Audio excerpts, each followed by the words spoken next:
Alors Antoine, est-ce que c'est ton premier grand slam? C'est mon tout premier grand slam, en effet, oui.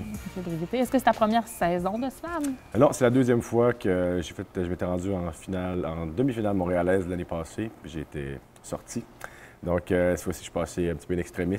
Quelqu'un s'est désisté. J'étais très content. Qu'est-ce qui t'a attiré au départ dans le slam? Bien, j'ai grandi en écoutant depuis le primaire, en écoutant du rap français, puis un petit peu plus tard américain, puis plus tard québécois aussi, toutes sortes de... Donc, j'ai toujours été un gros tripeux de rimes.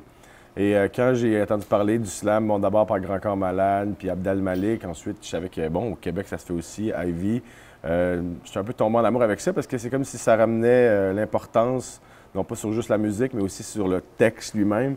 Et bon, il y a des rimeurs comme il y a des non-rimeurs en slam, mais je pense que c'est justement cette variété-là qui me fait autant triper sur ce mouvement-là. Est-ce que tu aimes interpréter les textes aussi? Parce que aimer la rime, c'est aimer l'écrire entre autres, mais Ouais. le livrer. Oui, c'est ça. Je dirais que moi, quand j'écris toutes sortes d'affaires, mais quand j'écris du slam, c'est tout le temps en sachant que c'est moi qui vais le livrer, puis en sachant que je veux le livrer d'une telle façon, appuyer une syllabe plus qu'une autre, tout ça. Puis c'est vraiment un processus, le fun de savoir que le produit final, ça va être toi qui vas le livrer. Puis que oui, effectivement, livrer le texte sur scène, c'est peut-être la partie la plus fun. Ouais.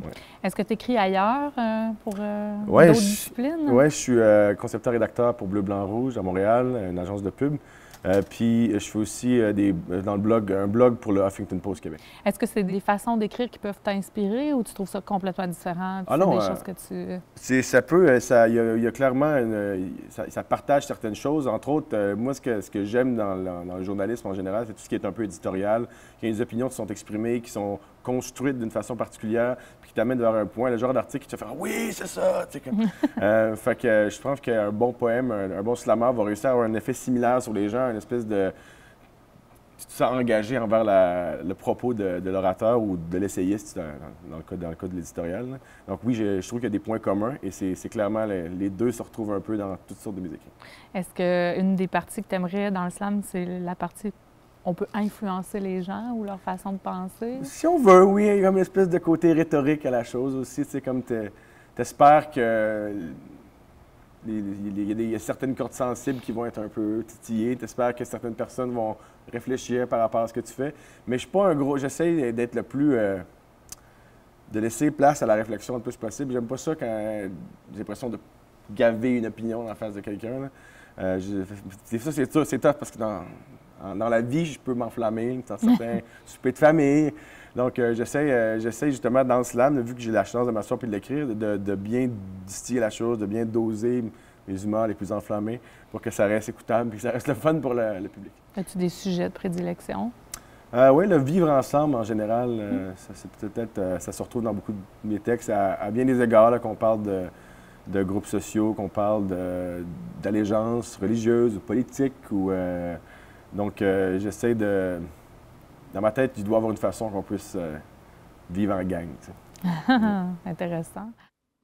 Appelle-le plombier ou pompier, portier ou courtier, ancien policier qui maintenant enseigne au huissier, chef de corps en veste d'or qui dort à la fin de son chiffre de soir. Appelle-la artiste pas local ou avocate, bureaucrate au bureau plate ou grande slack, vendeuse de rack à pack-sac qui joue aux cartes pendant son heure de lunch en sirotant son verre de punch. Appelez homme d'affaires à poigne de fer ou femme de tête aux vastes quêtes ou bosse chiante à l'ego vacillant, docteur ou facteur au pas si lent, mais je t'en conjure, n'aie pas recours à l'insulte suprême.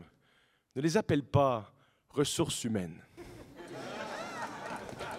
Appelez compétent ou insouciant à l'air pédant ou bien souriant, drôle d'oiseau oisif qui croit au what if un peu trop souvent, qui s'excite et s'agrippe comme des gros coups de vent. Appelez ambitieux, pernicieux, précieux et vicieux, ou modeste, grotesque qui jamais ne proteste, ou dame zen aux talents de magicienne qui fait des blagues chiennes avec une placée de gêne, mais ne les méprise pas comme les Russes l'Ukraine, en les désignant comme ressources humaines. Appelle-les comme tu veux, invente-leur des surnoms, dis que c'est des bombes fougueux à la gueule de Soulon, parle dans leur dos ou leur face, compare la gang des bougons, louange leur bon coup ou leur crasse par des phrases pleines de coups. Donc. Prends leurs propos à cœur ou bien au pied de la lettre, si on leur lance des fleurs, coupe-la à coups de machette, ou dis que toute facette de leur personne est brave ou drabe ou grave ou bad ou crade, mais ne sois pas ce douche qui s'avoue douche lui-même en prononçant les mots « ressources humaines ». Pour le monde des affaires, on est quoi au juste? Juste une colonne de plus dans un tableau Excel? De vulgaires pions pour Crésus qui a des comptes aux Seychelles? Peut-être quelques détails administratifs de quelconques pièces de bétail pour des ministres passifs.